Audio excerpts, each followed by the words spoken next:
മലയോര മേഖലകളിൽ ഇപ്പോൾ കുടിയിറക്കമാണ് നടക്കുന്നതെന്നും അവിടെ ജനങ്ങൾക്ക് ജീവിക്കാൻ കഴിയുന്നില്ലെന്നും archbishop doctor Varghese Chakkalakkal. സമൂഹത്തിൽ ഭിന്നിപ്പും വിഭജനവും ഉണ്ടാക്കുന്നവരെ മാറ്റി നിർത്തണമെന്നും അദ്ദേഹം കോഴിക്കോട്ട് പറഞ്ഞു. മേഖലകളിൽ ജനങ്ങൾ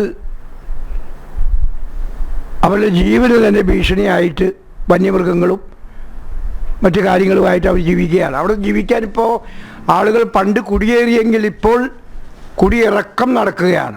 അവിടെ ജീവിക്കാൻ പറ്റുന്നില്ല. ഇവിടെ എങ്ങനെ നിൽക്കുക എന്നുള്ളൊരു ചിന്ത അവർക്കുണ്ട്.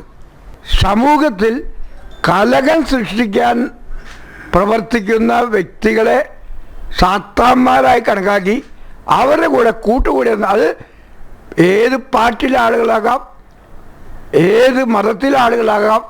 അപ്പം ഞാനത് ജനറലായിട്ടാണ് പറഞ്ഞത്. കലാപം സൃഷ്ടിക്കാൻ, സമൂഹത്തിൽ ഐക്യം, ഒരുമ, കൂട്ടായ്മയൊക്കെ നശിപ്പിക്കാൻ വേണ്ടി പ്രവർത്തിക്കുന്ന ഏതെങ്കിലും ശക്തികളുണ്ടെങ്കിൽ അവരെ സാത്താനിക ശക്തികളാക്കി മനസ്സിലാക്കി അവരെ പിടിച്ച് മാറ്റി നിർത്തണം എന്നാണ് ഞാൻ പറഞ്ഞത്.